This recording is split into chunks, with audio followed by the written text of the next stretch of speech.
দুবাইয়ের পথে ঘাটে ঘুরছি। এখন ভর দুপুর, দিনের বেলা প্রচন্ড গরম থাকে, রাতেও এই গরমের শহর দুবাই। গাড়িতে ঘুরলে গাড়ির এসিতে ঠিক সেভাবে হয়তো গরম অনুভূত হয় না, কিন্তু বাইরে বেরোলেই কাঠ ফাটা রোদ যাকে বলে। এটা কি বলে দুবাই? এটা কি?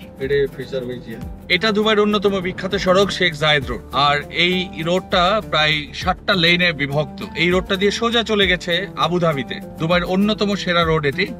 দেখতেই পাচ্ছেন যে মানে গাড়িগুলো কি সুন্দর লেন মেনে চলছে, এবং গাড়ির গতি, গাড়ির বৈচিত্র্য সবগুলো দেখেই বোঝা যায় যে এটা মানে দুবাই আসলে এই জন্যই বিখ্যাত।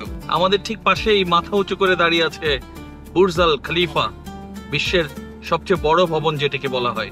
165 স্টোরেজ বিল্ডিং, যেটা বিশ্বের এই মুহূর্তে এখন পর্যন্ত সর্বোচ্চ ভবন। তবে একটা জিনিস কি, এই দুবাইয়ের এই ধরনের রোড দিয়ে ঘন্টার পর ঘন্টা গাড়ি ড্রাইভ করে যাওয়া যাবে, কোনো ক্লান্তি মনে হয় আসবে না। চারপাশে যদিও সবুজ, শীতলতা কিংবা ছায়ার কোনো দেখা নেই, কিন্তু এই ভবনগুলো এত চমৎকার ভাবে সারিবদ্ধভাবে দাঁড়ানো, এটাই মনে হয় এক ধরনের আনন্দ দেয় মনের মধ্যে।